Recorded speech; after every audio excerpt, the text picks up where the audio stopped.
शेतकरी बांधवांनो नमस्कार. आज आपल्यासोबत आहे कपिल जाचक सर. सरांची ओळख तशी करून देण्याची गरज नाही. ज्या काही भागात केळी होतात त्या सर्व शेतकऱ्यांना सरांचा परिचय आहे. सर नमस्कार. नमस्कार सर, आपण बारामतीतून येता आणि जवळपास सगळ्याच केळीच्या भागात आपण पोहोचला आहात शेतकऱ्यांपर्यंत. आणि हे काम तुम्ही कसं सुरू केलं की कारण कामापाठीमागची प्रेरणा किंवा ऊर्जा काय होती? पूर्वीपासून आपल्याकडं केळी अगदी वडिलांच्या काळापासून केळी होती, परंतु त्याच्यामध्ये काहीतरी बदल करावा, वे ऑफ प्लांटेशन्स बदलावेत आणि टेक्निकली काहीतरी त्याच्यामध्ये प्रॉपरली यूज होऊन आपलं उत्पादन एक्सपोर्ट क्वालिटीच्या उद्देशाने वाढावं, ह्या हिशोबाने आपण त्याच्यामध्ये काम करायला सुरुवात केली. बरोबर. सर, आज जरी आपण बघितलं तर केळीचा एक्सपोर्ट म्हणावा तसं अजूनही मोठ्या प्रमाणात नाही आहे. तर या पाठीमागची काय कारणं तुम्हाला वाटतं, काय कारणं असतील?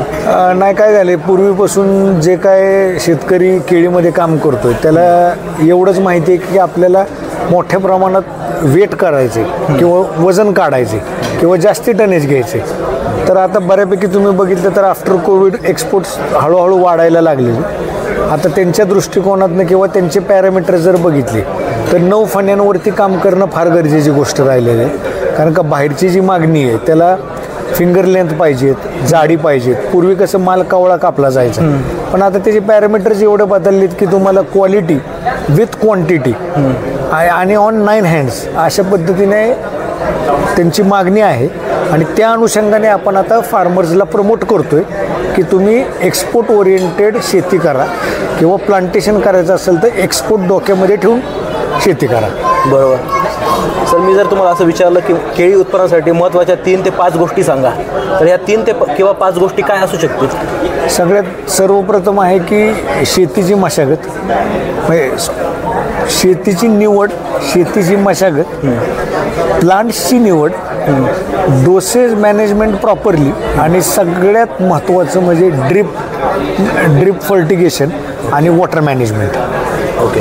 तर आपण जसा ड्रिप फर्टिगेशनचा विषय काढला तर आम्ही ज्या पण वेळेला केळी उत्पादक शेतकऱ्यांसोबत बोलणं होतं किंवा आमच्या पण शिवार फेरीज होतात, तर ज्यावेळेस शेतकरी सांगतात की साहेब पूर्वी 35 HP ट्रॅक्टर चालायचं शेतामध्ये, आज 50 HP पण चालत नाही आहे. तर अशा सगळ्या गोष्टी केळी उत्पादकांना सामोरं जावं लागतं. किंवा रिसेंटली आता बघितलं निमॅटोडचा अटॅक वाढतो केळीमध्ये. बरोबर. तर ह्या गोष्टी एक्सेसिव्ह फर्टिलायझरमुळे झाल्यात का, किंवा याबद्दल तुमचं काय मत आहे? नाही, एक्सेसिव्ह फर्टिलायझर शेतकरी वापरतोच आहे, कारण का त्याच्या डोक्यात एकच कन्सेप्ट आहे की आपल्याला उत्पादन काढायचे, तर आपल्याला डोसेज मॅनेजमेंट देणं गरजेचं आहे. पण फक्त तुम्हाला खतं, ऑर्गॅनिक खतं सोडून फक्त केमिकलवर जर गेला तर निश्चितच शेतकरी अडचणीत यायला लागलेला आहे. बरोबर. त्याच्याबरोबर तुम्हाला ऑर्गॅनिक मॅन्युरिंग असेल किंवा ऑर्गॅनिक फर्टिलायझर्स, तुम्हाला त्याची जर जोड दिली तरच तुम्हाला उत्पादन निघणार आहे. कारण का तुम्ही कुठलेही रासायनिक खत जरी वापरलं आणि ऑर्गॅनिक मुवमेंट जर शेतीमध्ये कमी असेल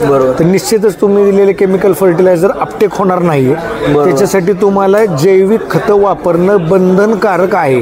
ते अजून फार्मरला रिअलाइज होत नाही आहे. ते आपल्यासारख्या कंपनीच्या माध्यमातून लोकांमध्ये किंवा शेतकऱ्यांमध्ये अवेअरनेस क्रिएट करून आपल्याला ते काम करणं गरजेचं आहे. हा शब्द मी थोडा मार्क करतो की जैविक खतं वापरणं बंधनकारक आहे. म्हणजे जर तुम्हाला रासायनिक खतांचा पुरवठा किंवा त्यांचं शोषण जर व्यवस्थित करून घ्यायचं असेल तर जैविक खतं वापरणं गरजेचं आहे. दोघांचा समतोल आपल्याला या ठिकाणी राखावा लागेल. बरोबर सर. त्याच्यानंतर मी जसा विषय घेतला की निमॅटोडचा अटॅक पण रिसेंटली वाढला आहे आणि शेतकरी बऱ्याच वेळा विचारतात की केळीमध्ये इथून मागे कधीच निमॅटोड नव्हता, पण मागच्या काही 2-3 वर्षात निमॅटोडचा अटॅक वाढला आहे. तर याविषयी काय उपाययोजना केल्या पाहिजे? नाही, काय झालं आहे, आता शेतीचा किंवा त्या प्लॉटचा ऱ्हास झालेला आहे. अच्छा. एक्सेसिव्ह फर्टिलायझर्स वापरून एकतर कॉम्पॅक्शन्स वाढायला लागलेले आहेत. त्याच्यामध्ये सगळे मायक्रोबियल ॲक्टिव्हिटीज सगळ्या कमी झालेल्या आहेत आणि त्या अनुषंगाने केळीमध्ये बाकीचे जे काय तुम्ही जसं म्हणता की निमॅटोड्स आहे, सिगाटोका आहे, मर रोग आहे, अशा पद्धतीने सगळे रोग कीड व्यवस्थापन प्रॉपरली होत नसल्यामुळं तो ऱ्हास वाढत चाललेला आहे. त्याच्यासाठी कंट्रोल करायला आपल्याला ऑर्गॅनिक मॅन्युरिंग आणि ऑर्गॅनिक फर्टिगेशन करणं गरजेची गोष्ट आहे. बरोबर सर. आपण बघत असतो सर, शेतकरी प्रचंड मेहनत करत असतात उत्पादन घेण्यासाठी. तर इथून पुढच्या काळात केळी उत्पादनामध्ये किंवा व्यवसायामध्ये काय चॅलेंजेस तुम्हाला वाटतात शेतकऱ्यांसाठी असतील आणि त्यासाठी शेतकऱ्यांनी कसं तयार असलं पाहिजे? सर्वात महत्त्वाचं म्हणजे की बिफोर प्लांटेशन किंवा एखादं क्रॉप तुम्ही निवडताय तर बेसिकली तुम्हाला त्याच्याबरोबर त्याची लाईन आउट करणं गरजेची गोष्ट आहे की त्याला बिफोर प्लांटेशनपासून राईट द डे ऑफ प्लांटेशनपासून डे ऑफ हार्वेस्टिंगपर्यंत तुम्हाला लाईन ऑफ ट्रीटमेंट तुमची काय राहणार आहे. जसं डॉक्टर एखाद्या पेशंटला आजारी असल्यावर तो एक लाईन ऑफ ट्रीटमेंट ठरवतो, तसं फार्मरनी जागरूक होऊन त्यांनी कंपनीशी टायअप्स करून किंवा भेटून त्याची लाईन ऑफ ट्रीटमेंट ठरवून मगच काम केलं पाहिजे, तरच तो सक्सेसफुल होईल. अच्छा, खूप चांगली गोष्ट सांगितली सरांनी की चांगलं जर उत्पादन आपल्याला घ्यायचं असेल तर सुरुवातीपासून आपला एक अजेंडा ठरला गेला पाहिजे की मला कोणती उत्पादनं किंवा कसं व्यवस्थापन करायचं, अन्नद्रव्यांचं असेल किंवा बाकी सगळ्या गोष्टींचं असेल ते ठरवलं गेलं पाहिजे. येस, बरोबर. सर, आज आपण या कार्यक्रमाला उपस्थित राहिलात, तर हे सगळं कार्यक्रम बघून आपल्याला काय वाटलं किंवा आपल्या मनात काय भावना आल्या? नाही, खूप छान वाटलं की एवढे इन्फ्लुएन्सर्स एका व्यासपीठाच्या अंडर सगळे तुम्ही एका दिवशी एका वेळी तुम्ही सगळे आणले. हे आम्हाला इथं बोलून आमचा यथोचित सन्मान केला, तर त्याच्याबद्दल खूप आनंद वाटला आणि सगळे इन्फ्लुएन्सर्स अंडर वन हट बघायला खूप आनंद झाला. खूप खूप धन्यवाद सर, आपणही आमच्या विनंतीला मान देऊन आलात आणि आपल्या मार्गदर्शनाखाली केळी उत्पादकांचं भरभराट हो या शुभेच्छा आणि सदिच्छा आपल्याला देतो.